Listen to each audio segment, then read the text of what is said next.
3월 1일 주말 특집 역전의 용사들 시작하겠습니다. 늘 주말마다 함께해 주시는 두 분이죠. 김종욱 정치학 박사, 박건천 전 청와대 행정관 두 분 나와 계십니다. 안녕하세요. 네, 안녕하세요. 네.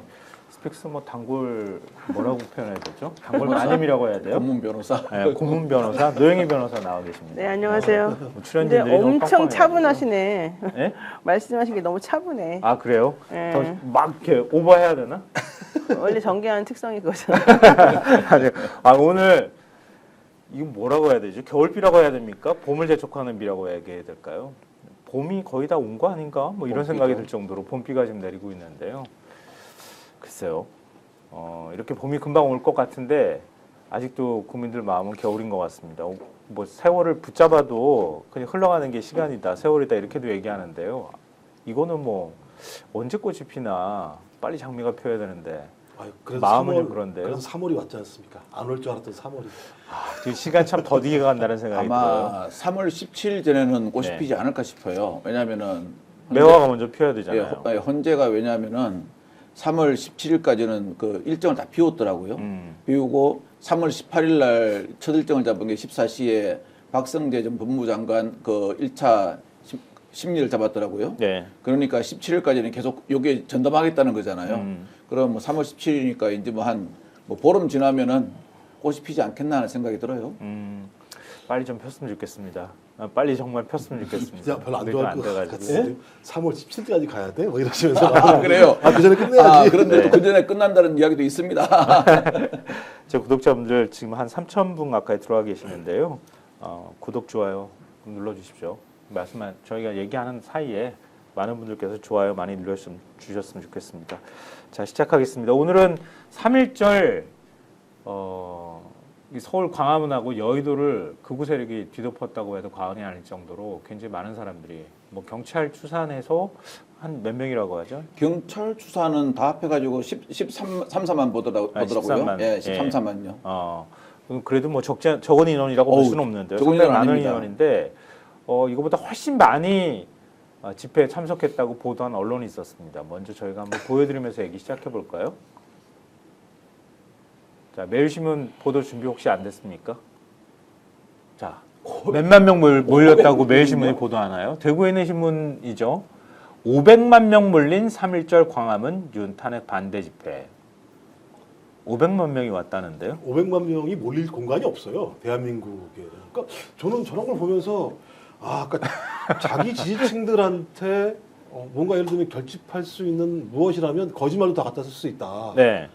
좀 언론도 되게 웃긴 게 지금 최근에 이제 저건 500만입니다만 다른 신문은 갑자기 그런 거잖아요. 뭐 12만 대 뭐 1.8만. 그러니까 그 전에는 전혀 그런 거 쓰지 않고 있다가 갑자기 이번 집회 문제와 관련해서 네. 뭔가 상당히 대단히 헌재를 앞두고 보수층이 결집을 하면서 국민 여론이 바뀌는 것처럼 호도하기 위해서 저런 식의 내용을 씁니다. 저렇게 따지면 네. 저렇게 하면 저희도 그 얘기할 수 있어요.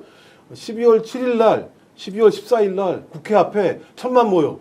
이렇게 얘기할 수도 있는 거잖아요. 제가 볼 때 저런 거짓말을 하는 건 국민들을 호도하고 오히려 국론을 반쪽으로 쫙 쪼개는 것밖에 안 되는 상황이기 때문에 지금 1,000만이라고 얘기하셨잖아요. 네. 매일신문 다른 기사에는 기사 제목이 윤 대통령 즉시 석방하라 3.1절 국가 정상화 1,000만 광화문 국민대회 성황. 이 기사 제목이에요. 아까 정광훈 얘기예요. 정광훈이 얘기했거든요. 얘기예요. 1,000만이 모이면 다 끝납니다 이렇게 얘기했거든요. 그러니까 정광훈 얘기를 그대로 받아다 적는 거예요. 서울 인구가 933만이고 대구 인구가 236만이라고 하는데 대구 인구의 한 2배가 모였다는 얘기가 되거든요. 이게 몰릴 공간이 됩니까? 경찰이 아니 제가 이거 예전 민정 근무할 때 큰 네. 집회 시 현장에 나갔어요. 그래갖고 이제 경찰에서 몇만 발표를 하더라고요. 네. 그래서 야 네가 직접 세봤어? 왜 그걸 주먹구구식으로 하니까 이제 경찰에서는 한 세 가지 점을 고려해요. 첫째는 그 모인 광장이 정사각형이냐, 직사각형이냐, 구곡이냐, 직선이냐에 따라서 표본 채집을 해요. 네. 표본 채집을 딱 해가지고 그걸 셉니다. 그래서 여기는 모퉁이가 있고 없고에 따라서 얼마가 딱딱 정확히 나누거든요. 왜냐하면 이게 이제 집회 시 보고서에 결과 보고서 남습니다. 남아가지고 하는데 그래서 경찰 추산이 정확하다는 겁니다. 또 그리고 이제 예를 들어서 뭐 이순신 장군이나 이런 동상이 있잖아요. 그럼 그건 또 빼요. 딱딱 하고 이제 곱하기 면적으로 하거든요. 그런데 제가 알기로는 광화문에 있잖아요. 500만 명 넣으면요. 제2의 이태원 참사 일어납니다. 그 500만 명 못 들어가요. 어떻게 들어갑니까? 거기에 500만 명이. 그러면 결과적으로 매트릭스 영화처럼 쌓아서 낸다는 거거든요. 그러면 그 사람 죽어요. 사람들이 저렇게 들어가 있는데 저걸 500만 명이라고 어떻게 얘기합니까? 말도 안 되는 그리고 얘기를 하고 있는 거고요. 저 사람들이 있지 않습니까? 아무리 집회를 해도 이제 뭐 경찰이 항상 관리할 때 문제가 뭐냐면은 예상 인원 대비 면적을 주거든요. 주는데 이게 앞뒤가 따닥따닥 붙어 있으면은 경찰도 일부러 폴리스 라인을 뒤로 빼요. 네. 왜냐면은 너무 붙어 있으면 사고 일어나기 때문에. 그런데 저기에서 500만이 들어갔다? 야, 저거 진짜 새로운 어떤 저 이론인데요. 아마 뭐 피타고라스 정도가 나와야 될 것 같아요. 아니 서울시 인구 절반이 모이면 어떻게 되겠습니까? 광화문이 모일 수도 없고요. 그게 불가능한 건데 언론이 그걸 모르겠습니까? 뻔히 알고 있는데 일종의 선동하는 것 때문에 저렇게 써야 되겠다고 생각을 했던 것 같고요. 자기들도 좀 창피했던 건지 500만 명이라고 했다가 다음에 기사 제목을 고쳤대요. 수십만 명 몰린 3.1정 광화문 윤 탄핵 반대 집회. 그러니까 이렇게 저게 바꿨다고 하네요. 영 하나가 오타가 나온 거네요. 아니, 50만 50만 수십만 명인데 50만도 안 되는데. 그래서 지금 고민한 게 뭐냐면 이게 서울청장이 바뀌었잖아요. 아 그렇죠. 바뀐 박현수. 서울청장이 있지 않습니까? 네. 그 최종적으로 결정한 보고서에 의하면 맥시멈 15만이라고 결정했답니다. 그러니까 제가 볼 때 경찰이 이렇게 추산할 때 이렇게 쓰지 않아요, 실제적으로. 예. 제가 축소해서 쓰거든요. 그러니까 예. 숫자가 많이 모이면 경찰이 잘하는 건 아니잖아요. 누가 뭐라고 하더라도. 그러니까 그리고 또 제가 그날 광화문 위쪽에 소위 그 탄핵 찬성 집회에 참석을 했었는데 거기가 1.8만 명밖에 안 모였다고요? 제가 봐도 엄청 모이는데 거기도. 그러니까 이런 식인 거예요. 그러니까 숫자 노름을 하고 있는데 매일 신문은 이해해요. 또 중앙일보도 같이 놀아요. 이런 걸 보면서 야 진짜 바가는구나 진짜 이 정도면 아니 적어도 언론이라고 하는 것이 그것이 가져올 어떤 파급 효과들을 다 알 텐데 의도적으로 소위 보수 집회와 어떤 진보 집회의 숫자 차이를 많이 어떤 차이를 둠으로써 여론이 반전된다라고 하는 이미지를 주려고 했던 측면이 꽤 있는데요. 또 거기에 또 경찰도 놀아난 거다. 그러니까 제가 볼 때 계속 큰 문제가 경찰 인사가 얼마나 큰 문제인지에 대해서 계속 제기했던 측면들이 있는 거잖아요. 그러니까 그런 효과들이 지금 바로 드러나기 시작하는 거죠. 그러니까 말이 안 되는 헛소리를 언론이 오히려 증폭시켜 주는 거잖아요. 그게 정치적 목적에 따라서 그렇게 하는 거고요. 결국은 조회수 장사를 하기 위해서 저런 제목 달았다고밖에 볼 수가 없잖아요. 그러니까 돈하고 표가 지금 극우 세력을 움직이고 있다. 그걸 언론이 부안해동하면서 저렇게 보도하고 있는 게 맞는 건지 한번 좀 매일신문 기자들이나 매일신문 편집진들이 되돌아봤으면 좋겠습니다. 저 구독자분들께서도 황당하다 이런 반응 많이 보여주고 계시는데요. 바람개님께서 5천만 명이라고 하지 500만이라 하냐? 대구 메일이 뻥튀기 배포가 그리도 작아서 되겠냐? 미국에서도 참석했다고 하지 뭐 이렇게 글을 올려주시기도 하셨습니다. 글쎄요. 뭐 이런 일들이 계속되고 있는 건데요. 오늘 어제 이제 3.1절 광화문 집회 현장에 오기 위해서 전국에서 이제 버스 대절해가지고 오는 거잖아요. 전국에서 다 몰려드는 거거든요. 근데 그 버스에 한겨레 기자가 같이 탑승을 했답니다. 예. 뭐 충청권이나 몇 개 권역에서 올라오는 버스에 탔다고 하는데 뭐 기독교인들이 상당히 많이 있었던 것 같고요. 대체적으로 나이는 한 60대 이상, 뭐 일반 사람들도 있다고는 하는데요. 근데 버스 안에서 기막힌 일이 있더라고요. 네. 건강식품 잡사바 만병통치약이 하는 걸 5개월에 한 60만 원짜리 건강기능식품을 판다고요. 버스 안에서. 이게 뭐 예배만 보는 줄 알았더니 그게 아니라 건강기능식품도 팔고 이게 돈이 움직이는 것 같더라고요. 버스 안에서. 그걸 또 사줄 거 아닙니까? 저기 전형적인 노인들 사기치는 방식의 사업 방식인데 이걸 기독교 교단에 있는 정광훈 자기 저기 뭐 아들하고 며느리한테 예. 해가지고 저런 짓을 한다라고 하는 건 그러니까 제가 볼 때 지금 벌어지고 있는 극우 집단들의 행태라고 얘기하는 게 무슨 어떤 가치를 추구하는 게 아니라 돈 벌기 위해서 장사하는 거고 거기에 저희 60대 이상의 노인네들이 놀아나는 형태의 문제가 벌어지고 있기 때문에 저는 이 부분에 대해서 빨리 엄격하게 수사를 해야 되는데 수사 안 하겠죠. 그러니까 이런 게 좀 너무 지나치니까 네. 물론 자기네들도 뭐 필요해서 한다고 할 수 있긴 한데 제가 봤을 때 이 정광훈 목사가 이끄는 이게 대한민국 바로 세우기 운동본부 네. 이 1000만 광화문 국민대회 그리고 세이브 코리아가 여의도에서 연 3.1절 국가 비상기도회에 가는 버스래요. 근데 이거 3만 원 내고 탄대요 원래는. 네, 네, 맞아요. 네, 근데 이 전세버스 4대를 타고 사람들이 갔는데 60만 원짜리 건강식품을 그 안에서 판매를 하고 그거를 또 사줘야지 된다는 식으로 그래야지 이제 대한민국에 바로 서고 또 하나님이 당신을 잘 돌볼 것이다 이런 식으로 말했다는 건데요. 정말 제가 죄송합니다. 이게 기본적으로 이분들이 담임 목사가 이런 기도를 했대요. 하느님 감사합니다. 이 나라의 민족을 새롭게 하기 위하여 우리의 기도여 영원되게 하소서. 이런 말을 하면서 이 사람들을 실어 날랐다는 얘기인데 현실적으로 이거는 좀 정말 특강도, 강도다 강도 이렇게밖에 생각이 안 들어요. 이날 나온 참가비가 3만 원인데 빵하고 김밥 줬다는 거예요. 그리고 밥하고 김치 주고 콩라면 무침이 전부고 도시락에. 아 그것도 있잖아요. 그 각 장소에 모이는 장소 다 달랐대요.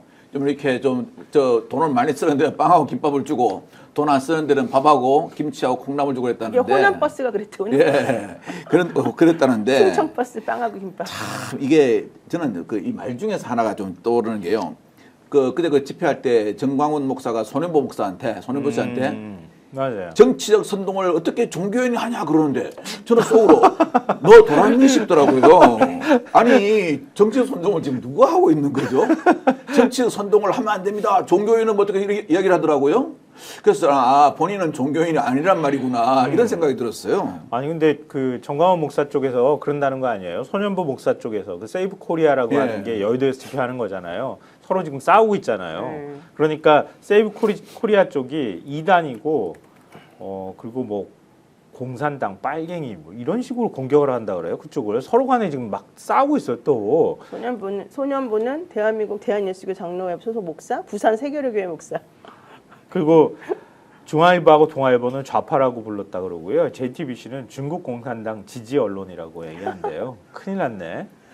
아니 얼마나 이거 웃기냐면 어떻게 하면 좋아요? 정광훈 목사 광화문 집회에서 윤상현 바로 뒤에다 앉혀놓고 국회의원 300명 다 착살낸다고 얘기를 하는 상황이잖아요. 욕도 했죠. 그러니까 제가 그때 국회의원 일부가 저쪽으로 막 가니까, 그러니까 여기에는 가치도 없어요. 그냥 아, 근데 300명 작살내면은 국민의힘 의원들도 다 들어가는 건데. 네. 그렇죠. 그 얘기 다 하고 윤상현 뒤에 있는데 내 미안한데 이거 안 됩니다. 다 작살내야 됩니다. 이렇게 얘기를 하는 상황이니까, 그러니까 그냥 자기의 말을 듣지 않는 자들은 소위 이제 내가 작살내도 되는 존재인 거죠. 그러니까 헌재도 작살내고 국회의원 300명도 작살내고, 그러니까 거의 헌법기관들만 골라가지고 작살내겠다고 지금 얘기하는 상황이거든요. 아니, 근데 왜 이걸 개신교들이 이러는 거예요? 난 그거 정말 이해가 안 가는데 개신교도 미국에 있어요? 기독교 복음주의 기독교 복음주의자들이 복음주의가 국내에 예. 들어와서 좀 그러니까 더 다 극단화되는 방식으로 바뀌어가는 너무 거예요. 이상해. 이해가 안 가. 솔직히 말하면 순수하게 이 하나님을 믿으시고 뭐 이런 분들 입장에서 보자면 좀 이게 오염된 거 아닙니까? 아니 트럼프를 자기 선거 진 다음에 다 의회로 가서 박살 내세요. 다 얘기했잖아요. 아니 그러니까 그랬는데 진짜 이런 근데 다수의 식으로 기독교인들은 아마 이거 그러니까, 굉장히 싫어할 거예요. 내가 당연히 기독교 전체가 다 같이 욕먹는 걸 누가 좋아하겠습니까? 그러니까 이 사람들 당연히 때문에 그렇죠. 자기네가 욕먹고 이게 좀 정상이 아니다. 우리가 다 이런 생각 갖고 있는 게 아니다. 이제 이렇게 알려주고 싶다는 거죠. 근데 근데 지금 정상이 아니다는 말씀이 나왔으니까 제가 진짜 한마디 드리고 싶은데요. 저는 뭐 솔직히 정광훈 목사나 그다음 나경원 의원이나 뭐 윤석열 의원이 뭐 어디를 깨부수자 어떻게 하자는 거 이해가는데요. 저는 진짜 놀랄만한 광경을 하나 봤어요. 지금 현직 요원이신데 아마 제가 알기로는 경찰대 1기로 알고 계세요. 네. 그리고 경찰에서 상당히 높은 계급, 치안정관까지 올라갔던 사람이 갑자기 마이크를 잡더니 헌재를 깨부셔야 된다고 하더라고요. 제가 그걸 또 깜짝 놀랐어요. 아니 30년 이상을 법과 함께 살아온 사람이요. 헌재를 깨부셔야 한대요. 그래서 제가 보니까 야 이거 진짜 토마스 핀천의 소설에서 나오는 것처럼 이 정말 어떠한 자기적인 정치적인 목적을 위해서 이거 뭐고 진영 논리를 우선적으로 내려오는 비합리적인 수단을 극우라 그러거든요. 정말 비정상인 것, 정상이 아닌 것 같아요. 아니 근데 그리고 뭐 얘기하셨으니까 한번 들어볼까요? 그냥 국민의힘 의원들 조만간 깨부셔질 국민의힘 의원들은 뭐라고 이번 집회에 참석해가지고 여의도 집회 갔다고 하더라고요. 한 30여 명이. 예. 거기에 참석했던 나경원 의원이 어떻게 발언했는지 한번 들어보시고 얘기 나눠보도록 하겠습니다. 곳곳에 암약하는 극좌파들이 대한민국의 법치도 헌법 가치도 무너뜨리고 있습니다. 민주당 민노총과 북한 조선노동당과 도대체 무슨 관계입니까 여러분? 아무 관계가 없어. 그러니까 무슨 관계냐고요? 어떻게- 아무 관계가 없다고요. 아니 그러니까 국회의원들도 다 깨부시고 헌법재판소 법원도 다 깨부시고 그다음에 극좌파도 다 깨부시면은 대한민국에 누구만 남는 거예요? 우리 기독교인 일부 기독교인하고 그다음에 극우 세력만 남게 되는 건가? 좀 청소하자는 거잖아. 저게 지금 언론에 정화하자는 보도된 거잖아요. 네. 저는 저걸 갖다가 우리 나 의원님 댁에 가면은 남편분이나 가족 애들이 있을 건데 우리 엄마 저라고 왔다고 하는 걸 보면 뭐라고 그럴까요? 그 신경 쓰면 저렇게 얘기하겠습니까? 신경 안 쓰는 거지. 아니 정말 최소한의 어떤 지켜야 될 인간의 그 기본적인 조건이 있잖아요. 그런 건 있는데 저 지금 정치를 들이 오래 하셨고 더구나 저번 법조인 아닙니까? 남의 잘잘못을 재단했잖아요. 남편분도 지금 현재 또 남의 잘잘못을 재단하고 계신 분이고. 아니, 남편도 지금 판사 아니에요? 현재 판사. 예, 대법관에도 물망에 올랐던 사람이잖아요. 고등법원 부장판사인데 네. 아니 그런 분이신데 저렇게 말씀하시면은 그러면 저 사람한테 재판받고 지금 저분 남편한테 재판받는 사람들은 얼마나 억울하겠어요. 아니 그리고 나경원은 말을 하면 안 되는 게요. 아니 자기 재판 걸려 있는데 한동훈 법무부 장관한테 전화해가지고 자기 나 빼달라고 살려달라고 했잖아요. 그랬더니 내가 나 혼자 그랬습니까? 그랬더니 예. 한동훈이 얘기하잖아요. 예. 예. 찍소리를 못하는 상황이고 그다음에 자기 재판 지금 6년째 지금 묵혀두고 있는 상황이에요. 네. 자기가 무슨 예를 들면 법률과 헌법을 얘기하고 있고 그다음에 더 웃긴 사람 저기 있어. 장동혁? 장동혁. 이게 친한계에서 판사 갑자기 저쪽으로 출신이에요. 넘어가더니 판사 거기도 출신이잖아요. 출신인데. 예, 맞아요. 이번 계엄에도 하나님 계획이 있다. 근데 계엄에 하나님의 계획이 있다고 얘기하는. 그러니까 우리 헌법은 종교가 분리되게 돼 있단 말이에요. 정치와 종교를 분리시켜야 되는 거고, 소위 그런 판결들을 내리는 판사의 위치에 있었던 자가 갑자기 판사를 그만두고 국회에 들어와서 친한계 안에서 뭔가 노려보려고 하다가 한동훈 안 되겠는데라고 자빠지니까 갑자기 집회 가서 하나님을 부르짖는 이런 정치인들을 우리가 신뢰하면서 소위 우리의 또 국가 운영을 맡겨야 되는가에 대한 근본적인 자문을 할 수밖에 없고 저런 사람들은 어떤 형태로든지 정치권에서 퇴출시키지 않으면 끊임없이 종교와 정치를 결합시켜서 소위 종교인들이 오히려 정치를 갖다가 뭉개버릴 수 있는 그러니까 우리 옛날에 가장 우리가 문제가 있었던 그러니까 종교의 수장이 소위 일반인들의 목숨을 좌지우지할 수 있었던 시대 그 중세 아닙니까 암흑기 그러니까 이 사람들은 그냥 우리가 암흑기로 갑시다 이런 거예요. 그리고 자기 말 안 따르면 저것들은 마녀야. 마녀는 뭡니까? 태워 죽여도 되는 자들이에요. 그러니까 이런 짓들을 좀 하고 있어요 지금. 그러니까 저들의 언어 게임이라는 게 이런 거예요. 그러니까 무슨 얘기를 떠들어도 상관없는 거예요. 진실이냐 거짓이냐는 별로 중요하지 않아요. 왜냐하면 내가 이렇게 얘기하면은 나를 지지하는 동지와 그러니까 선악 구분을 확실하게 해놔가지고 내가 무슨 얘기를 떠들어도 헛소리를 해도 그 사람들이 나를 지지할 거라는 생각을 하는 거예요. 그리고 반대편에 그걸 지지하는 사람들도 이 사람들이 무슨 진실을 얘기하길 기대하는 게 아니에요. 상대편을 어떤 거짓을 동원하더라도 비난하면 그냥 그걸로 박수 쳐주는 이런 그 분위기가 아닌가 이런 생각이 드는데요. 지금 나경원 의원도 보셨지만 윤상현 의원도 한번 보여주실래요? 불편하실 것 같지만 저희가 좀 짧게 보여드리겠습니다. 대한민국 붕괴를 꿈꾸는 3대 검은 카르텔 세력, 첫째 좌파 서박 카르텔, 둘째 부정부패 선거리 카르텔, 셋째 종북주사파 카르텔. 어떻게 보세요? 윤상현 의원 뭐 지금 제 선봉에 서가지고 윤석열 대통령 지키겠다고 하는데 명태균 게이트 때문에 그런가? 저는 저분 솔직히 다른 사람은 다 모르겠는데 저분은 이해가 가요.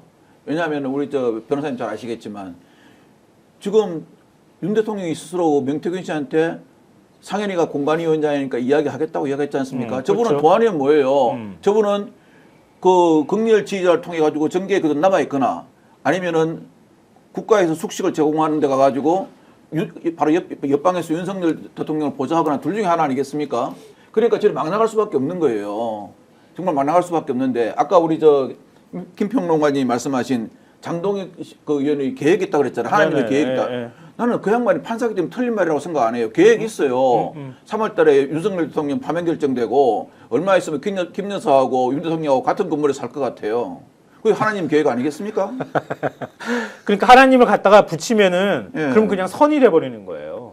그러니까 왜냐하면 거기 주로 기독교를 믿는 사람들이 와 있으니까 하나님의 계획입니다. 그럼 그거 하나로 모든 게 다 설명이 되는 거니까 거기다가 누가 토를 붙이겠어요. 하나님의 계획이라고 하는데.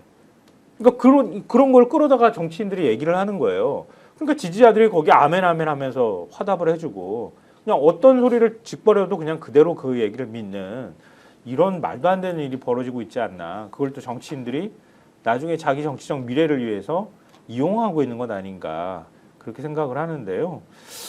그 장동혁 그 의원은 지금 충청권에서 제2의 이인재가 될 거다 뭐 이런 기대도 하는 모양이던데요. 충청권 대망론을 키울 거라고 장동혁 의원이 요즘 집회 참석해가지고 말을 굉장히 시원하게 잘한다 그러네요. 보니까 저랑 동갑내기더라고요. 정신 차려라 장동혁 이런 말을 해주고 싶은데 그래도 저희 때에 자라났으면 민주주의라고 하는 것들을 배웠고 거기에 어떤 혜택을 받으면서 우리 선배들보다 좀 자유롭게 대학을 다니기도 했었고 사회생활을 했었던 그리고 그런 바탕 위에서 본인이 아마 사법시험도 보고 거기 통과해서 저렇게 지금까지 잘 살아왔을 거 아니겠습니까? 근데 저런 자가 저런 발언을 한다라는 걸 보면서 그러니까 자기의 이익을 위해서라면 자기의 정치적인 이해관계를 위해서라면 무엇이든 다 버릴 수 있다라고 하는 가치인데요. 저는 거길 떠나서 윤상현 의원 얘기를 들어보면 사법 카르텔, 부정부패 카르텔, 종북 주사파 카르텔 제가 볼 때 이거 윤석열 공격하는 것 같아요. 사법부에 있는 모든 사람 누가 임명했습니까? 윤석열이 다 임명했어요 실제적으로. 공수처장, 검찰총장, 대법원장 임명했잖아요. 네, 대법원장. 그다음에 헌재도 마찬가지입니다. 자기가 추천하는 사람들이 있는 거니까. 헌재 사무총장도 자기가 그죠. 그다음에 부정부패, 자기 부인, 고속도로, 주가 조작. 제가 볼 때 대한민국의 가장 상징적인 부정부패 고리는 김건희로 상징되는 거고 그것 때문에 그렇게 특검을 하라고 하는 거잖아요. 검찰은 못 믿겠으니까. 그다음에 종북 주사파도 마찬가지인데요. 소위 윤상현 말에 의한다면 종북 주사파는 따지고 보면 전 정부잖아요. 따지고 보면. 전 정부에서 검찰총장으로 임명한 거 아니에요? 그러면 전 정부의 종북 주사파가 임명한 검찰총장은 종북 주사파 아니에요?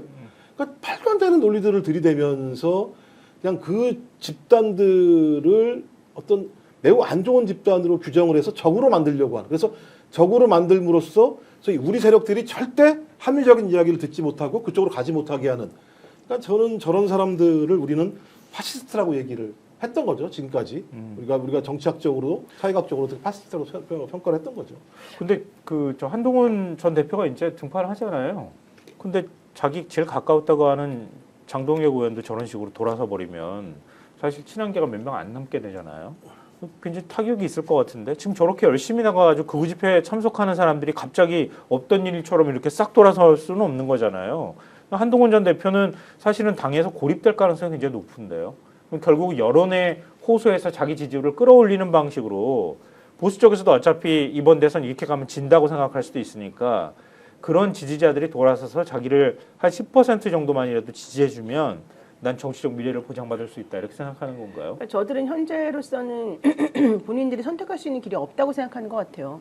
왜냐하면 이번 대선에서 사실 강력한 대선 주자 앞으로 해체 모여를 원래 해야 되거든요. 정상적인 상황이라 그런다면. 근데 지금 정상적인 상황도 아닐 뿐더러 이 상황에서 사실은 누구를 중심으로 해서 해체 모여를 하겠어요. 김문수 같은 사람을 중심으로 모이겠어요. 아니면 오세훈, 홍준표를 하겠어요. 오세훈 시장 같은 경우에는 지난번에 서울올림픽, 2036년도에 서울올림픽에 그걸로 만들겠다고 했는데 오늘 전북하고 서울하고 투표했잖아요. 네, 전북이 이겼잖아요. 그래가지고 전북이 엄청난 차이로 이겼어요. 그냥 이긴 것도 아니고. 그러니까 오세훈 시장이 지금까지 뭐 손대 갖고 된 게 하나도 없는 거예요. 게다가 오세훈 시장 지금 명태균 씨한테 계속해서 어퍼컷 맞고 있는 중이죠. 지지율 여론조사 하면은 오세훈이 제일 낮다고 사람들이 막 그러는데도 불구하고 지금 해봤자 4% 5%밖에 안 나와요. 홍준표도 마찬가지고. 그러면 홍준표, 오세훈 다 해봤자 아무 의미가 없는 표인데다가 한동훈도 마찬가지예요. 이준석 다 마찬가지예요. 여기 지금 나오는 사람 중에 제일 많이 그래도 나오는 게 김문수란 말이야. 근데 김문수 해봤자 10% 왔다리 갔다리예요. 그러면 그 누구도 그 한 명을 위시해가지고 그 사람 밑으로 지금 들어갈 수가 없어요. 거기다 지금 원희룡 못 나오잖아요, 지금. 유승민도 못 나오죠. 유승민은 나오고 싶다 하더라도 그 당에서 내보내줄 리가 없잖아요. 그러면 그 누구도 이번 대선에서 승리하는 것을 목표로 이런 행동을 벌이는 게 아니다라는 게 결론이 나고 결국에는 자기네 그 당에 있는 뭔가 좀 똘똘 뭉치는 그런 극우 세력들, 보수 세력들에게만 일단은 눈도장 찍고 그래서 다음을 노리자. 이 전략인데 현실적으로 그렇게 해가지고 결국은 될 수 있는 게 하나도 없다는 거를 자기네들도 아는 거죠. 그러니까 절박하니까. 내가 보기엔 절박하니까 사실 이런 행동하는 것밖에 안 된다. 그런데 윤석열 지키겠다고 저렇게 나가면은 나중에 대선 후보도 윤석열이 찍을 수 있어요. 지금도 찍고 상황 있잖아. 정치 하는 거예요. 계속 국민의힘은 윤석열한테 질질질 끌려다닐 거예요. 계속. 그러니까 언젠가 버려야 되는데 버리지도 못하고 이렇게 계속 끌어안고 갈 수밖에 없는 이 딜레마에 지금 빠져 있는 거예요. 그러니까 버리려면 김문수를 능가해야 돼요. 제일 중요한 문제는. 그러니까 김문수는 김문수 지지가 아니라 윤석열 지지라고 볼 수밖에 없는 그쵸, 거니까 그쵸. 적어도 내가 네. 이 상황에서 나의 독자적인 정치적 행보를 걷기 위해서는 김문수를 여론조사에서 이겨야지만 그 힘을 가지고 사람들이 또 이동하게 만드는 상황인데 제가 볼 때는 아무도 말씀하신 5% 정도의 어떤 턱에서 올라가지 못하는 상황이고요. 또 지금 얘기가 나오는 게 그 감옥에서 후계자를 지명했다는 얘기가 나오잖아요. 그것도 참 웃기는데 보니까 아니 감옥에 있는 자가 무슨 후계자를 지명해? 그래서 지금 윤상현은 갑자기 당권으로 돌아섰다는 얘기가 나오고 네. 그럼 누구야? 윤상현도 그거에 지금 난리가 나. 누구야 지금? 있습니다. 누구야? 있습니다. 누구, 들었습니다. 누구야? 누구야? 원희룡 누구, 얘기 누구? 나오고 지금 아니 그러잖아요. 또 아닙니다. 그럼 누구? 아니 진짜 정보를 풀어놔 주세요. 저. 아니 진짜 그게 최근에 그 말이 나왔어요. 네. 최근에 이제 아주 정보를 갖다가 잘 다루는 뭐 큰 아주 기업에서 네. 그걸 딱 입수했어요. 그래서 정보를 입수했는데 말은 그거예요. 지금 현재 그 보수주자들 쭉 여론조사 뭐 지지율 나오지 않습니까? 거기에 안 나오는 사람이에요. 안 나오는 사람인데 그게 아마 제가 알기로는 지금 서울구치소에 수감되신 분과 한남동에서 오매불망 남편을 기다리고 3호곡을 부르고 있어 계신 분의 아마 뜻이 아닌가라는 말도 있고, 두 번째는 그분이 그래도 뭐고 나중에 이제 윤석열 대통령이 탈당했을 때 지금 김문수 후보 같은 경우는 높은 지지율을 가지고 있지만 뭐 턱걸이 한 걸 제외하고는 우리가 기억에 남는 게 없잖아요. 네. 턱걸이 3개 하신 걸 제외하고는 이분이 뭐를 비전을 제시했는가가 전혀 우리가 기억이 없어요. 그래서 그 이후에 이제 버블이 꺼진 다음에 어떤 사람을 내세울 것인가에 대해서 심층 논의 중이다라는 것까지는 분명한 것 같습니다. 근데 결정이 아마 안된 겁니까? 새로운 사람이 한 명이 나올 것 같다고 그럽니다. 아마 새로운 사람이 우리가 지금 모르는 사람이 나온다고요? 아니면 이름만 들으면 아는 사람이고 아. 아마 상당히 높은 위치도 하신 분입니다. 아 그래요? 예. 조금만 더 힌트를 주세요. 예? 조금만 더 힌트를 주세요. 높은 위치를 하신 분이라 그러더라고요, 하여튼요. 한덕수 아닐 거 아닙니까?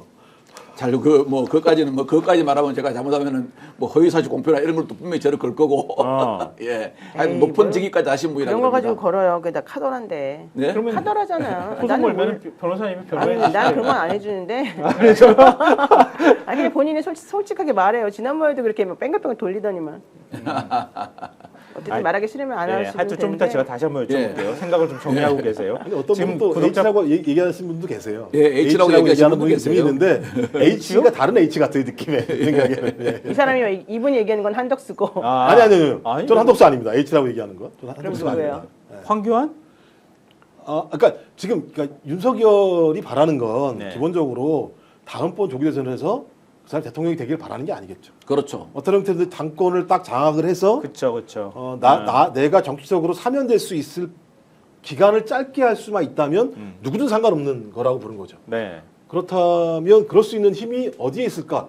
당을 알아야겠죠. 기본적으로. 당을 모르고 장악하기 쉽지 않죠. 그런 의미에서는 뭐 누구에 아니, 비해서 그 그 사람이 저 누구라는 거예요. 그래서. 동아일보 이기용 대기자가 칼럼 썼잖아요. 칼럼 안에 얘기 나온단 말이에요. 수감 후에 여당 지도부하고 면담 때 윤 대통령이 당이 왜 날 안 도와줘? 그러면서 화냈다고. 예. 불만을 막 털어놨다는 거 아니에요. 이렇게까지 하는데도 불구하고 안 도와준다고 생각한다는 거 아니에요, 이 사람이. 그리고 아마 복귀할 거라고 자기는 지금 철석같이 믿고 있을 거예요. 그랬더니 당 지도부가 보다 못해서 당 간부가 왜 상황 파악을 못하고 어린애처럼 칭얼대느냐 이렇게 질타를 했다고 하는 게 칼럼 안에 나와요. 오죽하면 아니 속된 말로 지금 당에서 우리 윤 대통령하고 김 여사를 미친 듯이 도와주고 있잖아요. 그러니까요. 왜냐하면 자기가 정상이 아니라는 그런 소리까지 들어가면서 얼마나 열심히 도와주고 있어요. 저 정도 도와주면요. 아이고 저거는 자기 모든 걸 내던지고 도와주는 거예요. 물론 그 도와주는 척하면서 자기 정치적인 이득을 챙기려는 거겠죠. 그렇긴 해도 하여튼 어쨌든 이 정도 상황에 대해서 대통령이라는 사람이 감옥에 가가지고 당이 나를 이거밖에 안 도와줘 이런 생각을 할 정도면은 앞으로 당을 계속 주물르겠다고 하는 의도를 갖고 있다고 볼 수 있고 윤 대통령이 계속 이런 식으로 옥중 정치를 하기 시작하면 재판은 계속 갈 거고요. 하면 국민의힘은 거기 계속 끌려다니는 일들이 벌어질 수밖에 없다. 나중에 가서는 이거 빼도 박도 못하는 상황이 될 가능성이 걱정하지 높은 마세요. 거죠. 굳이 뭐 알아서 하시라고 그러고 쪽이야. 뭐 그렇게 가도 저리 되는 합리적인 국민들은 대다수는 그렇게 생각하지 않으니까요. 지금 뭐 여론사가 그걸 보여주기도 그렇죠. 하고요. 근데 이제 근데 좀- 오늘 보니까 제가 종편에 나갔었는데 김용태 이제 비대위 위원이죠. 네네. 이제 그 발언을 하는 거 보면 내부 분위기 좀 약간 다르다는 느낌이 들어요. 그러니까 이건 내용이 아니라 사안에 대한 발언 자체가 상당히 예를 들면 좀 완화된 발언들을 하고 있는 거더라고. 그래서 저는 아마 비대위 내부에서는 두 가지의 경우의 수를 계속 보고 있는데 시간이 지나면 지날수록 어디로 가겠습니까? 탄핵이 될 거야? 조기 대선 될 거야? 이걸 준비하지 않게 되면 이 비대위 같은 경우도 그냥 바람처럼 날아갈 수가 있는 측면들이 꽤 있어서 제가 볼 때 국민의힘 내부도 지금 서서히 변하고 있는 것 같다. 이런 생각이 들어요. 이제 보죠. 과연 가능할까? 뭐 이런 생각은 하게 되는데요. 그런데 저희가 몇 명 이제 싱크도 보여드렸잖아요. 근데 또 이 사람이 갑자기 튀어나왔습니다. 한번 좀 보고 얘기를 나눠봤으면 좋겠습니다. 자, 이용돈 PD 얘기 한번 보여주시죠. 선관위 직원이나 관계자로 추정되는 사람이 개표 다음 날 새벽에 선관위만이 가지고 있는 엑셀 파일을 공개했습니다. 왜 그랬을까? 부정선거의 비밀을 세상에 알리기 위해서일까요? 우한 갤러리에서 시작된 부정선거 논란은 급속히 퍼지기 시작합니다. 과연 부정선거가 있었을까? 2020년 총선에서부터 본격적으로 부정선거 논란이 시작됐습니다. 21대 총선, 2024년 22대 총선, 교육감 선거, 강서구청장 선거, 그리고 가장 최근의 강북구청장 선거, 심지어 윤석열 대통령이 당선된 2022년 20대 대선까지 모두 부정선거가 있었다는 겁니다. 네. 부정선거가 계속 있었으면 이렇게- 다 무효화시키고 다시 해야죠. 저 사람은 왜 갑자기 튀어나온 거죠? 원래 논란이 굉장히 많지 않았어요? 이 양반 예전에 그 소비자 고발이라는 거 했죠. 뭐 심증 탐색. 네. 먹거리 예, 엑스프레스. 그래갖고 그때 당시 그래 나왔어요. 의도적 억으로 선량한 자영업자들을 폐업시키고, 그다음 황토팩에 대한 어떠한 의도적 부정적인 보도로 인해 가지고 사업주 그때 유명 탤런트 돌아가셨죠. 이영애 씨가 네. 돌아가셨죠. 그래서 사실 본인도 그에 대해서는 가슴 아프다고 사과를 했어요. 그러다 또 이제 TV조선 그 세븐 잠깐 나오셨죠. 그거 하다가 보면은 이 양반의 그 정치적인 성향은 능히 짐작할 수 있는데요. 이 양반이 또 예전에 또 그랬다는 것도 있더라고요. 본인이 그 지금 국민의힘이죠. 보수층 유명 그 주자의 캠프에 들어가려고 했는데 그쪽에 저 국민의힘 쪽에서 볼 때도 야 너무 이건 리스크하다 위험하다 네. 해가지고 안에 반대가 심해가지고 못 들어왔다는 말이 있어요.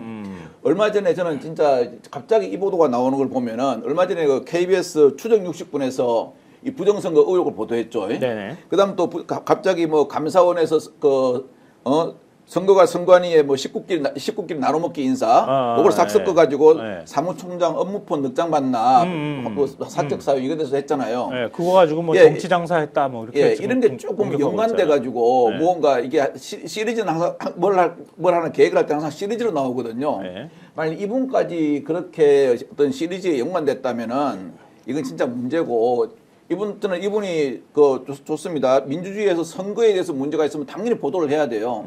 근데 당연히 보도를 하는데 근거를 가지고 딱 보도를 해가지고 이 보도가 나왔을 때 수사기관이 바로 수사에 착수할 수 있을 정도의 어떤 자료를 갖다가 제시하면서 해야지 단순히 의혹이 있습니다. 의혹이 있습니다 하면은 네. 자기 스스로가 검증도 못하는 그러니까- 의혹 제기만 하는 거잖아요. 그렇죠. 검증도 못하면서 그러면 국민 여론만 호도시키는 거죠. 참 갑자기 튀어나와가지고 마치 뭔가 계속 했던 사람인 것처럼 저렇게 하면서 부정선거를 자기가 검증하겠다고 얘기를 해버리는데 그런 취재 능력이 되긴 되나요? 아니 그건 이게 되는지도 제일 잘 덕목이 좋은 모르겠는데. 소재예요. 부정선거가 증거도 없지만 예를 들면 또 아니라고 예를 들면 명확하게 얘기하기가 어려운 주제 중에 하나예요. 그러니까 그게 전형적인 음모론이잖아요. 우리뿐만 아니라 미국도 마찬가지고 예를 들면 유럽도 마찬가지고요. 제일 많이 건드는 데가 이 선관위 같은 데 막 건듭니다. 선관위가 그러니까 내 편데 난 주권자야. 다 그런 생각 갖고 있잖아. 내 편데 저것들이 안에서 쪼물락쪼물락 하면서 내 권리를 갖다 침해하고 있어. 그럼 내 권리를 침해하는 자들이 누구지? 봤더니 나랑 생각이 다른 놈들이야. 저들은 적이네. 그러니까 저 적들이 부정선거 아니라고 얘기하는 건 말도 안 돼. 라고 하는 논리가 단박에 딱 만들어지기 때문에 여기서는 증거를 댈 필요가 없어요. 그냥 계속 부정선거를 하는 집단이라고 계속 매도하고 공격하고 적으로 만들면 나를 동의해주는 사람이니까 계속 나한테 관심을 갖게 되고 관심을 갖다가 어느 날 내가 조금만 뭔가 좀 비슷한 증거를 대면 슈퍼챗 날라오고 이거 통해서 돈을 벌 수 있는 메커니즘이 만들어진 상황이기 때문에 저는 뭐 또 본인이 또 이런 먹거리 엑스파일 같은 데 나와서 대중적인 인지도도 있는 상황이고 저 사람이 우리 편이네? 그런 거 아니겠습니까? 저 사람 우리 편이야? 좋아. 저 사람을 키워줘야겠다. 이런 생각을 할 수밖에 없기 때문에 저는 돈벌이라고 좀 봐요. 이건 거의 100% 돈벌이다. 그러니까 선관위를 자꾸 지금 공격하고 있잖아요. 국민의힘도 선관위 공격하고 결국은 이제 윤석열 살리겠다고 하는 얘기고 또 국민의힘이 앞으로 계속 선거에서 질 가능성이 높기 때문에 부정선거를 계속 끊임없이 주장할 가능성이 있거든요. 근데 그렇게 해서 선거에서 지면 이제 지는 왜 우리가 질 수밖에 없었는지 그 논리를 합리화시키기 위해서 지금부터라도 더 적극적으로 선관위를 공격하는 거 아닌가. 보수 진영에서 조직적으로 공격하는 모습들이 나타나는 거 아닌가 싶어요. 그러니까 자기네들은 이길 선거였는데 졌다고 계속 주장할 거 아니에요. 나중에 가서 선거 지면 이번 대선도 부정선거라고 얘기하고 좌파 카르텔이 선관위랑 같이 손잡고 다 그냥 이재명 만약에 대통령에서 이재명 대표가 당선이 된다고 하면 이거 다 조작이라고 주장할 거 아니겠습니까? 자기네가 그냥 엄청 큰 차이로 이기지 않으면 다 부정선거라고 하겠죠. 지난번에 그렇죠. 지난번에 0.73으로 이긴 것도 부정선거라고 하니까 자기네가 엄청 큰 차이로 이기지 않으면 전부 다 그냥 무조건 부정선거로 몰아붙여가지고 자기네 주장할 텐데 그렇게 대한민국 국민을 호락호락하게 보는지 너무 한심스럽다. 이영돈 씨 같은 경우는 특히 엄청나게 논란이 많이 됐었잖아요. 여러 가지 그 전체적으로 그 사람이 했던 모든 종류의 프로그램 자체가 그래서 이런 사람이 이제 갑자기 갑툭튀처럼 튀어나와가지고 지금 하고 있는 거 매우 부적절하다 이렇게 보입니다. 이거 또 어디서 이거 유튜브에서 공개하겠죠? 유튜브에서 공개한답니다. 유튜브에서 예. 공개하는 거죠. 이런 걸 진짜 왜 돈벌이네. 보여주는 거예요, 도대체가? 아니 저 요즘 그 보수 유튜버들이 이렇게 가지고 돈을 많이 벌잖아요. 네. 안 그렇습니까? 네. 그러면 이 사람 입장에서 봤을 때는 이런 의혹을 제기하면은 또는 그 어떤 의혹 제기의 논거를 갖다가 조금이라도 제시해주면은 상당히 경제적으로도 이익되고 또 뭐 가지고 있을 수 있는 정치적인 목적 달성할 수 있겠죠.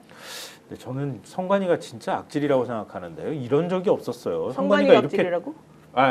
감사원이 감사원이 진짜 악질이라고 생각하는데요. 헌재에서 결정하는 날 딱 맞춰가지고 감사 결과 내놓고 그러니까요. 뭐 부정 채용했다는 등 지금 선관위 사무총장이 뭐 휴대폰을 갖고 있어서 정치인들하고 연락을 했는데 지금 휴대폰을 복원할 수가 없다는 등 그럼 확인을 못 하는 거 아니에요. 네. 그럼 누구랑 연락했을지 어떻게 알아? 국민의힘 의원들하고는 연락 안 했을까? 그런데요. 문자 안 주고 받았어요? 아니 근데 어차피 세컨드폰 개설했다고 한 그거는 네. 국민의힘으로 나갔잖아요, 그 사람은. 강화도 군수. 전 사무총장은. 그러니까 아니 근데 그러니까 그렇게 해놓고 난 다음에 그렇죠. 국민의힘이 그걸 가지고 민주당하고 연락했다고 공격을 하잖아요. 김세환이라는 사람은 국민의힘 사람으로 나온 건데 뭔 그런 그럼 전혀 국민의힘 자기들하고 걱정하지 연락했을 가능성이 더 많잖아요. 당연하죠. 이 감사원은 있지 않습니까? 감사 결과를 해가지고 징계를 하는 것도 있지만 수사기관 고발하는 게 있어요. 만일 저 정도 해가지고 감사원이 어떤 저 정도 말할 수 있는 증거를 잡았다. 그러면 이거 수사 이첩해야 돼요. 그렇죠, 그렇죠. 수사 의뢰를 수사 해야 의뢰 되는데 해야지. 수사를 안 했으면은 지금 감사원이 직무유기한 거죠. 아니 이 정도에서 선관위 사무총장이 부정선거에서 뭐 부정선거 연루에 짙은 어떤 그런 통화를 했다. 당연히 이거는 수사 의뢰해야죠. 아니 근데 어쨌든 그렇습니까? 가짜뉴스가 너무 많이 지금 팽배해 있고 중국 가지고 괴롭히는 것도 내가 너무너무 이해가 안 가는데 예컨대 중국인들이 많이 와가지고 건보 뭐 먹튀 논란 그 난리를 쳤었잖아요. 그냥 알고 봤더니 그게 통계 오류였다는 거잖아요. 결론적으로는. 오히려 그 중국인들 때문에 오히려 더 재정이 튼튼해진 결과가 나왔어요. 오히려 더 많은 돈을 냈다는 거 아니에요? 네, 근데 건보공단은 오히려 뒤늦게 그냥 수정만 하고 아무 말도 안 하고 있고 이게 2023년도에 나온 그 재정 수지 5차만 613억이었다 그러고 공단에서는 수작업하는 과정에서 실수였다 그러고 이렇게 그냥 막 넘어가면서 가짜뉴스를 계속 양산하는 거예요. 뭐만 있으면 뭐 종북주사파니 뭐 좌파니 뭐 아까 말한 그 윤상현 의원이 말한 세계의 카르텔 한 나라도 제대로 그럼 이름을 대보라 그러세요. 그 사람들이 도대체 누군지를. 그러니까 얘기해봐요. 아무도 그러니까 없잖아. 중요하지 않다니까요. 다 그러니까 개소리들이 맞아. 원래 이게 이제- 개소리에 대한 책을 제가 그러지 않아도 일부러 사서 읽었어요. 아, 책을 예, 아니 정책이 이제 개소리라는 쇼비니즘이라 그래요. 예, 그 맹목적 애국주의라 그래서 쇼비니즘이라 그래가지고 네네네. 근데 그런 거 예를 들면 부정선거에 맞서 싸우면 애국심이야, 애국주야. 그다음에 애국주의자야. 그다음에 서부지법에 맞서서 침입해서 그들과 맞서서 거길 다 파괴하고 싸우면 애국주의자야. 자 저런 자들을 받들어. 그랬더니 또 김영현이 또 거기에 대해서 예를 들면 뭐 돈을 영치금을 보내는 운동을 벌이고 있는 상황이고 또 헌재에 있는 재판관 3명한테는 갑자기 처단하자라는 얘기까지 하는 상황들이 벌어지고 있는. 그러니까 이런 행위를 하는 자들은 어떤 사람들이냐? 그냥 애국주의자들이라고 딱 규정하는 거예요. 아주 철저한 쇼비니즘이거든요.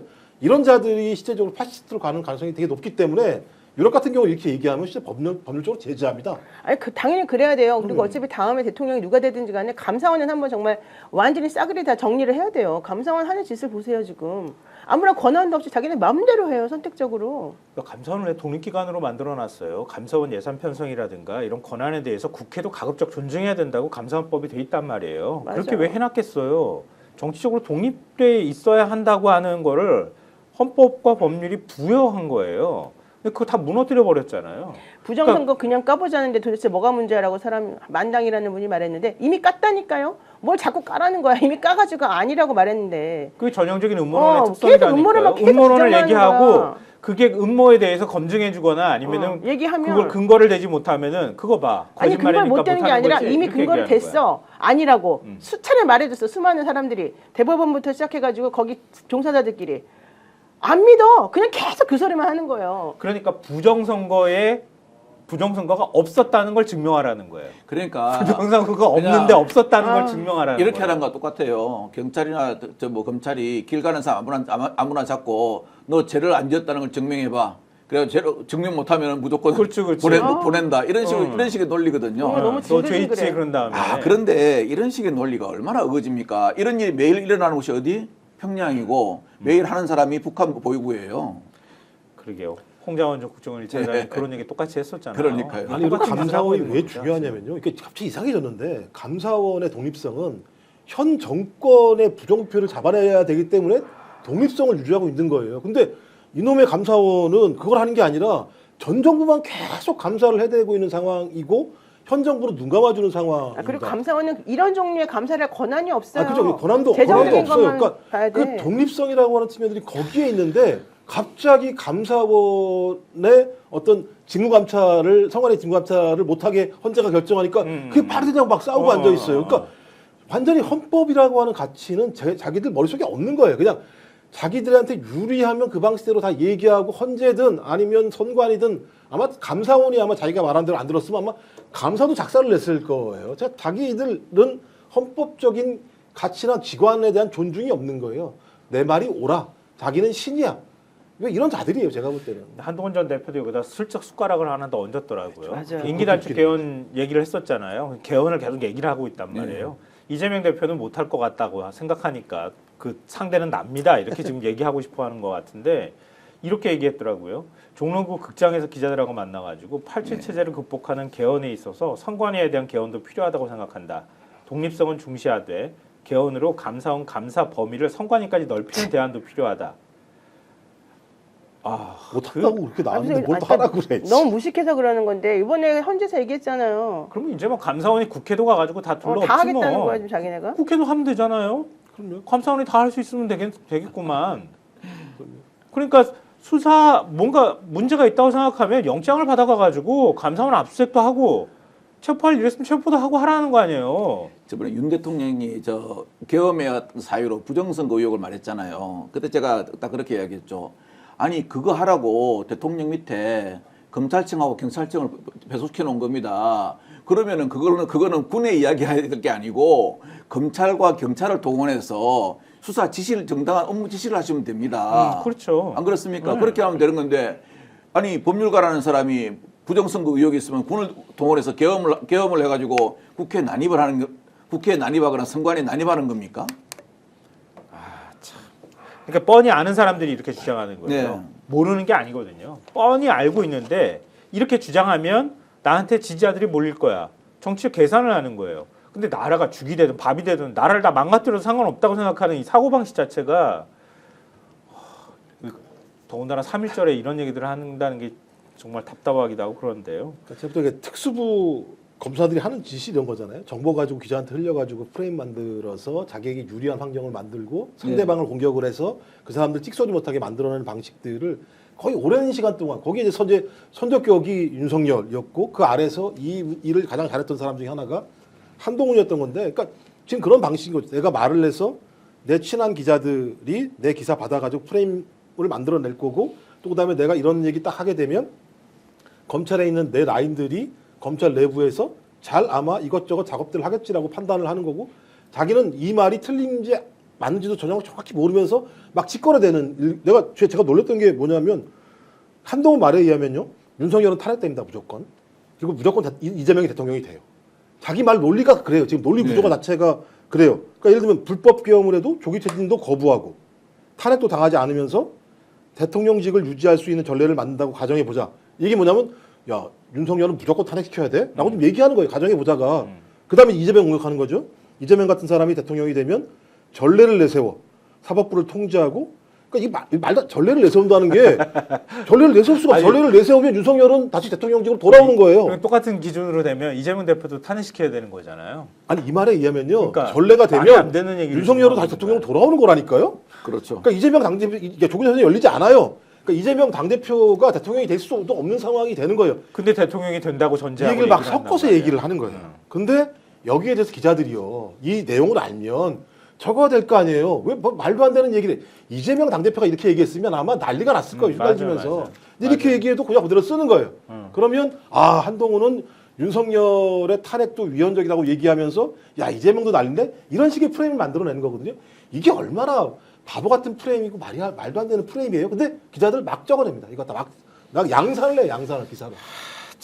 언론도 좀 답답하고 그런데요. 그러니까 지금 상황이 이렇게 되니까 민주당 의원들이 상당히 불안한 모양이에요. 지금 뭐 그 온라인 커뮤니티, 보수 커뮤니티에 들어가면 이재명 박찬대 칼 꽂아버린다. 내란 일으킨 김병주, 박선원 등 죽여버려야 뭐 이런 글까지 좀 올라오고 있다고 하는데요. 그러니까 박선원 의원 얘기를 한번 저희가 듣고 네. 그다음에 얘기를 마지막으로 이어가겠습니다.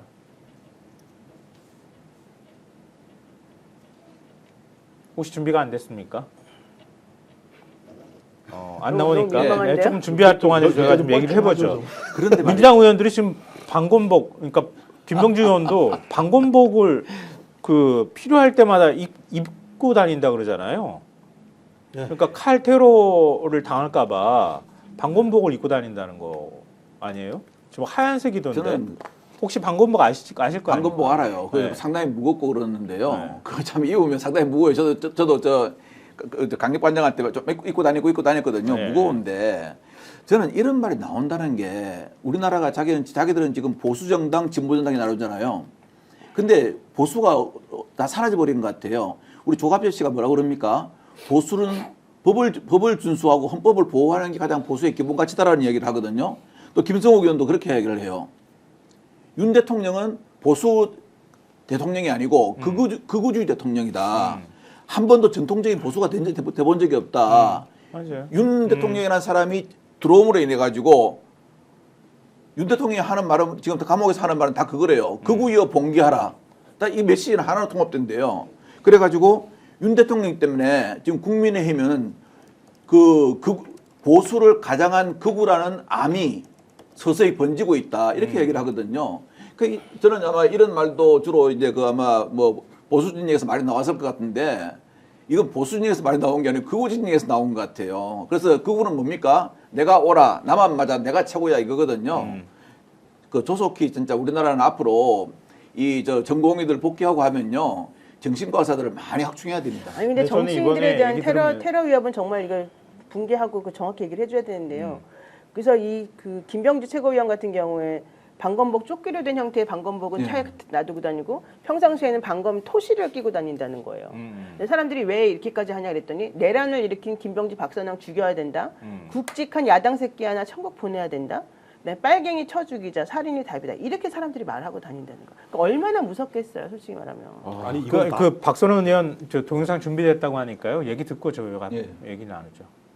들이 저에게 공격을 한다라고 하는 것은 저 때문에 윤석열과 국민의힘이 그만큼 어렵고 힘들다라고 하는 반증이기 때문에 담담합니다. 다만 이제 우리 가족이나 제 아내에 대해서 협박하고 네 아내가 어디 마트에서 장 보고 있는 줄 안다든지 며칠 전에는 새벽 1시에 초인종 누르고 한참 동안 저를 이렇게 보던 젊은이 사진 찍어놨어요. 근데 어디서 집에서요? 요새는 아파트 현관에서 현관에, 예. 제 집 호수를 찍으면은 이제 저한테 초인종이 울리잖아요. 예, 예. 그러면서 영상이 뜨잖아요. 예. 누가 왔는지. 너무 저 무서운데. 정도입니다. 당연히 이재명 대표도 봤잖아요, 우리가. 아까 이거 저 협박이 아니라고요. 예, 말씀하셨던 실제로 것처럼 그런 일이 이재명 벌어질 수 있는 당대표는 조금만 더 들어갔으면 생명을 잃었을 거라고 네. 얘기했었고 전 그 다음이 더 공포스러워요. 그 사건이 벌어지니까 거기 피를 다 닦아버리잖아요. 경찰들이 다 와서 증거 없애버리고. 다 그런 닦아버리고 거 했잖아요. 그다음에 프레임을 왜 헬기를 타고 가라고 하는 프레임을 바꿔내면서 소위 정치인에 대해서 그러니까 국민을 대의하고 대선 후보 1위를 달리고 있는 사람의 테러가 가해졌는데 이건 우리 민주주의와 정당 정치의 가장 위태로움을 보여주는 극명한 민주주의 붕괴의 사례이거든요. 근데 이 사례를 갑자기 특혜 헬기라는 프레임으로 바꿔버리게 만들어 놓는 상황이 만들어졌습니다. 근데 이런 부분과 관련해서 소위 공적 기구들이 여기에 결합돼 있다라고 하는 양상은 소위 일상적인 테러들을 저지른다고 하더라도 그 테러를 소위 권력을 가지고 있으면 뒷받침하면서 막을 수 있다. 그리고 이 테러 과정에서 아직 확인 안 됐습니다만 그뭐 그랜저인가요? 차 벤츠인가요? 그 차를 가지고 갔다고 하는 사람 우연히 만났다고 얘기하는데 어떻게 우연히 만났겠습니까라고 하는 우리의 고민들이 있는 거죠. 그러면 그 엄청난 이 협박이 아닌 실제적인 테러의 네트워크들이 존재했었고 그 뒤에 사건 자체들이 그렇게 축소됐다는 과정들을 안다면 누구라도 그런 전례들을 따라서 유사한 방식으로 소위 테러가 가장 중대한 현실적인 공포거든요. 어디를 가든 내가 이런 발언을 하면 테러를 당해서 목숨을 잃거나 생명의 지장이 있을 수 있다라고 판단하는 순간 그때부터 뭘 하느냐?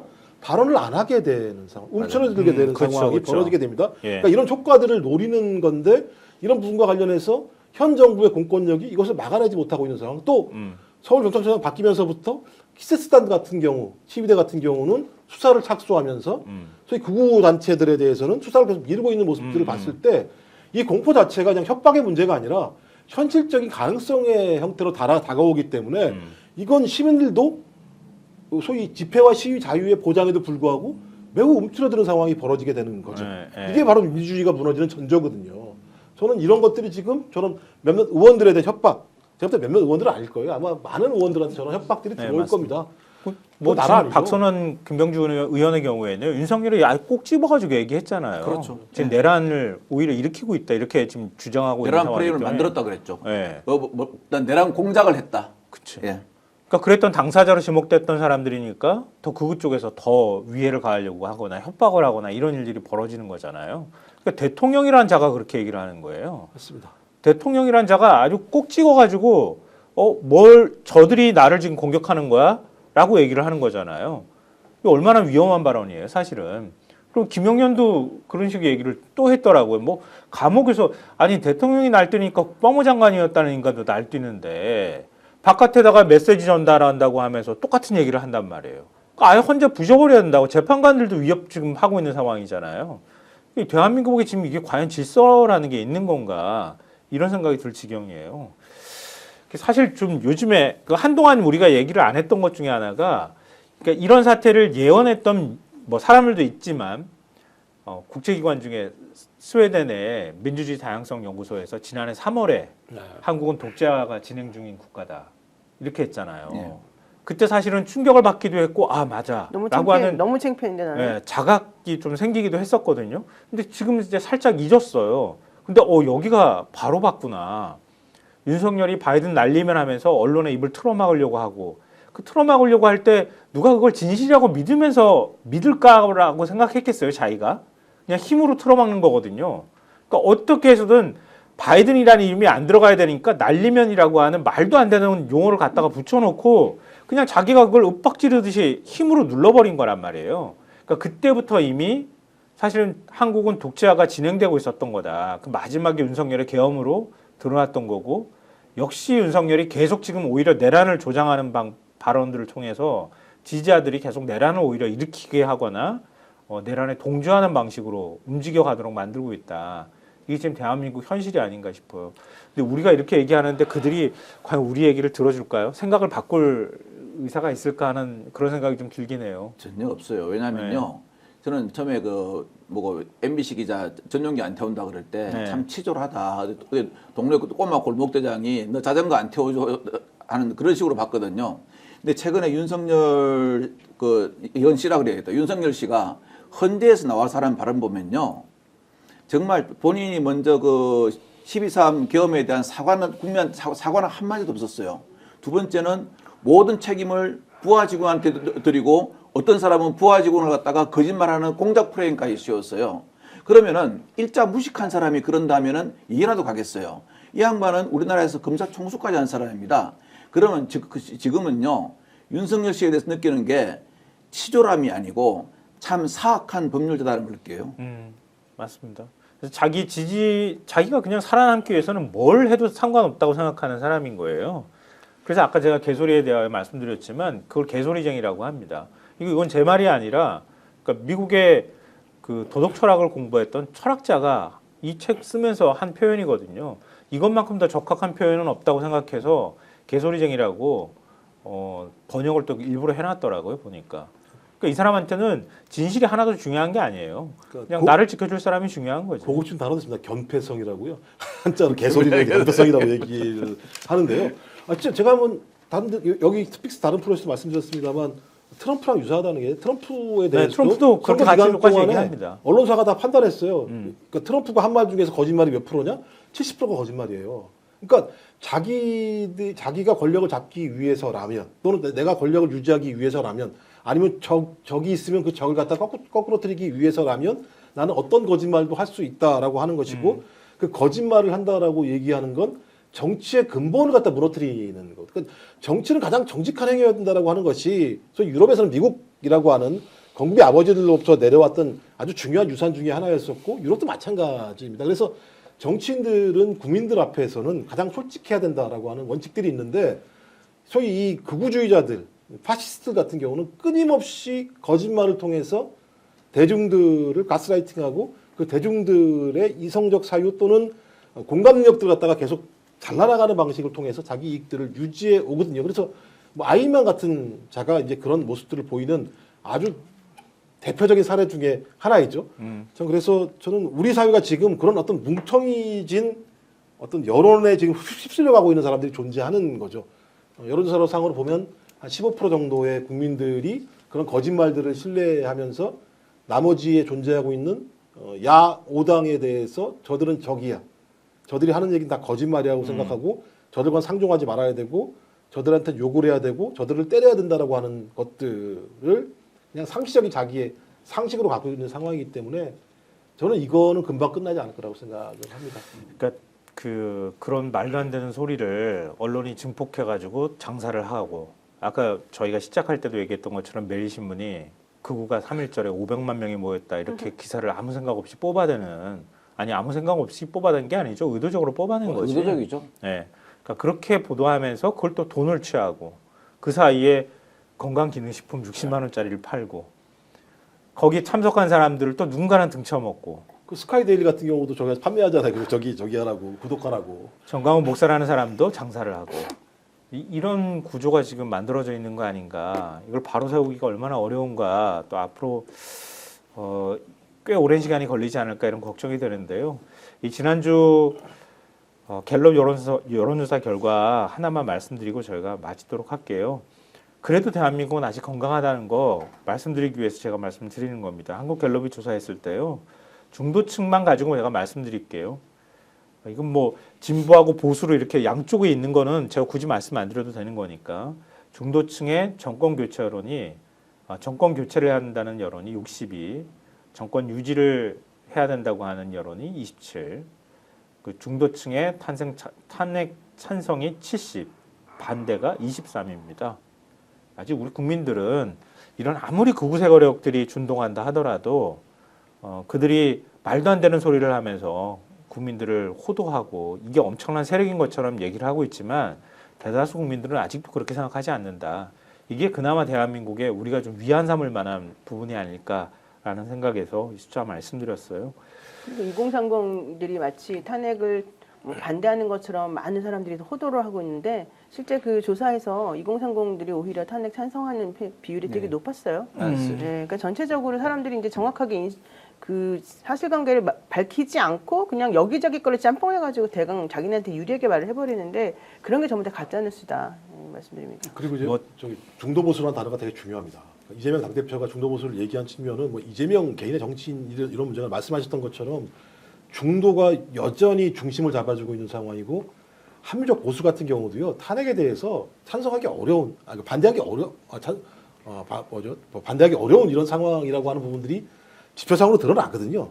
근데 만약에 우리가 그들마저도 보수의 전체 덩어리로 우리가 규정을 해버리게 된다면 우리와 함께하지 못하는 측면들이 꽤 있기 때문에 지금 특정한 시기에서는 가장 넓은 다수유권자 연대를 만들어내는 게 가장 관건적입니다. 이번 조기개선에서 우리가 압도적인 승리를 해야지만 상식이라고 하는 것이 우리 사회에 국권이 쓴다라고 하는 것을 확인할 수 있고요. 그래야지만 저는 그 미몽에서 깨서 극우를 지지했었습니다만 이게 잘못됐구나라고 알면서 우리 사회가 좀 상식으로 돌아갈 수 있는 중요한 과정들이 있기 때문에 저는 계속 끊임없이 우리가 더 큰 연대를 만들기 위해서 노력을 해야 된다고 생각합니다. 이거 하나는 하고 넘어갔으면 좋겠는데요. 마은혁 헌재 재판관 임명하지 않겠다라는 얘기를 해야지 내가 단식을 풀겠다 이런 국민의힘 박수영 의원 단식 있잖아요. 이거 정말 미친 거 아닙니까? 그러면 처음에 최 대행이 왜 마은혁은 빼고 그 2명에 대해서만 그러면은 이걸 선임을 해줬냐, 사인을 해줬냐. 예. 그것도 사실은 좀 말이 안 되기 때문에 마지막 그 추천 후보인 마은혁 것까지 다 해야 된다는 게 바로 헌재에서는 나온 얘기였잖아요. 네. 근데 박수영 의원은 왜 여기서 단식을 하는 겁니까? 지금 도대체가. 자기 정책 이익을 위해서 하는 거죠. 왜냐면 그렇죠. 아유. 자기 자기 지역 정치적 이익을 위해서 하는 거죠. 너무 한심스러워. 자기네 지지층들에게 그 지역구 사람들 이걸 원하지 않을 저 거예요. 이렇게 그러니까 잘 싸우고 이 있어요. 이 사람도 자기 주변에는 그런 사람들만 있을 그렇죠. 거예요. 그게 세상의 전부라고 아마 생각할 겁니다. 거기에 대해서 아마 소영웅 심리가 생겨났을 거고요. 그러니까 내가 이렇게 내 한번 던지면서 희생한다고 하는 거 확실히 눈도장 찍으면서 보여줘야 되겠다고 아마 하는 생각을 할 것 같은데요. 국민의힘 의원들이 몇 명 여기에 동참하는지 좀 지켜보죠. 그리고 똑똑히 좀 기억했으면 좋겠습니다. 이런 정치인이 대한민국에 더 이상 활동하지 않게 만드는 게 필요하지 않겠습니까? 오늘 얘기하면서도 이게 뭐지? 나라가 지금 이렇게 가면 안 되는데 하는 생각을 좀 자꾸 하게 되는 것 같아요.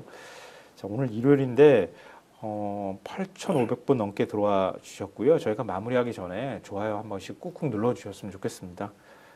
지금까지 세 분과 함께했는데요. 김종욱 정치학 박사. 아유, 광고 좀 하시라고 아까 올라왔어요. 오늘은 잊지 말고 광고해달라. 아 그래요? 어디 광고? 근데 광고가 없나요 오늘은? 준비되어 예. 오늘 광고 없다고 제가 얘기 드렸는데. 다행입니다. 더 걱정해 주시네. 아니, 내가 아까 걱정한 게 아니라 댓글에 네. 어떤 분이 네. 오늘 사회자님 오늘은 광고 꼭 해주세요. 지난주 제가 한번 까먹었거든요. 네, 네. 그래서 제가 오늘 방송 시작하기 전에 광고 있는지 없는지 여쭤보니까 확인했어요? 오늘 없다고. 그럼 제가 오늘 대신 없다고 광고를 얘기했습니다. 하겠습니다. 김종욱의 한탄 TV 유튜브계의 절대 약자입니다. 여러분들의 도움이 절실합니다. 네, 많이 도와주십시오. 네, 많이 도와주셨으면 좋겠습니다. 아유. 자, 오늘 여기서 마치겠습니다. 지금까지 김종욱 정치학 박사, 박관천 전 청와대 행정관, 노호영희 변호사 세 분과 함께했습니다. 전 시사평론가 김성환이었습니다. 고맙습니다. 네, 고맙습니다. 스픽스는 말하는 언론입니다. 대세는 유튜브, 그중에서 스픽스. 좋아요, 댓글, 구독, 알림 설정. 여러분이 저희를 사랑해 주시고 우리가 여러분을 사랑하는 4가지 방법입니다.